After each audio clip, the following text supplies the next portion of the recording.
خلاص ما الذي يمنعكم من حفظ القرآن؟ هذا يمنعكم. أنت عربيتك مزيانة وسهل تقرأ وتفهم، لماذا لا تحفظ؟ أنا أحكي لكم الحكاية حكى لي الوالد الله يرحمه، قضية تفريط في العمر حتى نسيته. قال واحد شيباني تلبس السوق ودار البريح، وقال هاد الناس الكبار اللي عندهم 60 و70 و80 تجمعوا في هذيك الشجرة اللي في باب السوق، راه عندي لكم الغرض، تجمعوا وحسب اليوم هذا يعطيهم شي حاجة ولا يوزع عليهم شي حاجة ولا عم تجمعوا. السلام عليكم. وعليكم السلام. واش قاع عندكم 60؟ قالوا 60 راه كاين عندنا كاين في اللي عنده 70 و80 و90. قال لهم سيروا للمسخط لا يعطيكم الدل، كنت تديروا غير الحزب في العام يقول حفظتوا كتاب الله. القرآن غير 60 حزب، واش الإنسان ما يديرش حزب في العام؟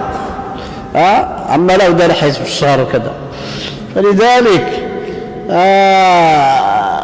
ولم أر في عيوب الناس شيئا كنقص القادرين على التمام. بيقدر يكمل رسولنا كمل، وهذا عيب كبير فيه. احفظوا كتاب الله. ولا ما عندكم حتى الاستعداد غير باش تقرأ. الإنسان الطبع الذي يقطع الصلة بكتاب الله ليس من المسلمين الصالحين. الذي لا يجلس نصف ساعة في الصباح ليقرأ ونصف ساعة في المساء باش على الأقل يدير جوج سلكات في الشهر فيكون له صلة بالقرآن.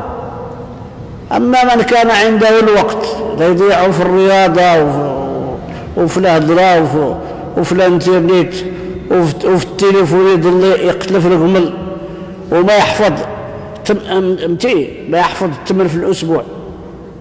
إذا حتى يحفظ 8 في الأسبوع يدير حزب في الشهر،